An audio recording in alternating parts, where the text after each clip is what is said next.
Hey, welcome back to Daily Flash. I'm Mitch English. In today's Car Smarts, Lauren Fix, the car coach, lets us know how your private information from your car can actually be handed right over to law enforcement. Automakers are giving up your data to the police. What happened to privacy?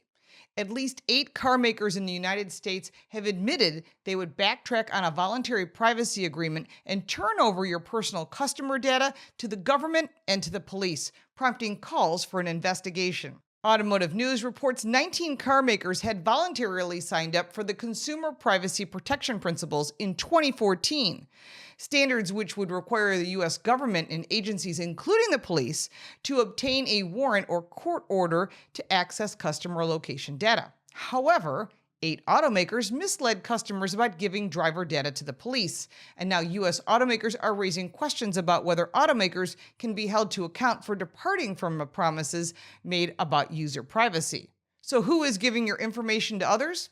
Toyota, Nissan, Subaru, Volkswagen, BMW, Mazda, Mercedes-Benz, and Kia would turn over your data if a subpoena were produced, in violation of the standards they signed up for. These car companies are following the agreement they signed. General Motors, Honda, Ford, Stellantis, and Tesla require a warrant for location data unless it was an emergency or customer consent was provided.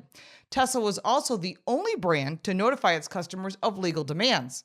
Actually, all manufacturers should inform you if they're giving up your information and your data.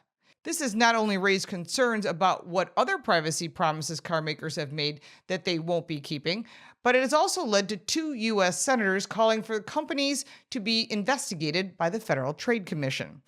And quote, automakers have not only kept consumers in the dark regarding their actual practices, but multiple companies misled consumers over a decade by failing to honor the industry's own voluntary privacy principles, said Senator Ron Wyden and Senators Ed Markey in a letter to the FTC. Mercedes-Benz, Toyota, and Kia all defended their practices, while the Alliance of Automobile Innovation, a lobbying group for the car industry, claimed the government agencies only request location information when there is clear danger to an individual.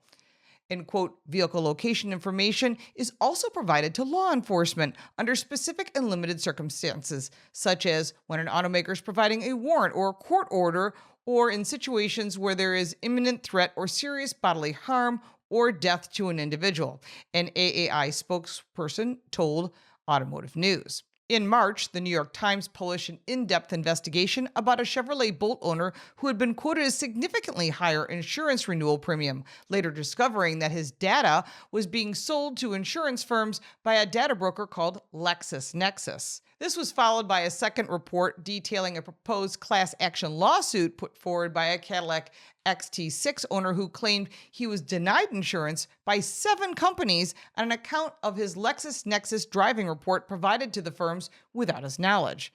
Both of the vehicles were equipped with OnStar and GM's Connected Services brand, which is gathering information used by LexisNexis. In the wake of the reports, General Motors subsequently ended its partnership with both LexisNexis and Verisk, a similar company which also sold driving data to insurance companies. According to the New York Times, an internal document circulating within General Motors showed more than 8 million vehicles were actively supplying data through OnStar's Smart Driver program as of 2022. The problem is, you sign away your ownership when you use their systems, and keep an eye out for those opt-out options and support the government bills that protect your privacy.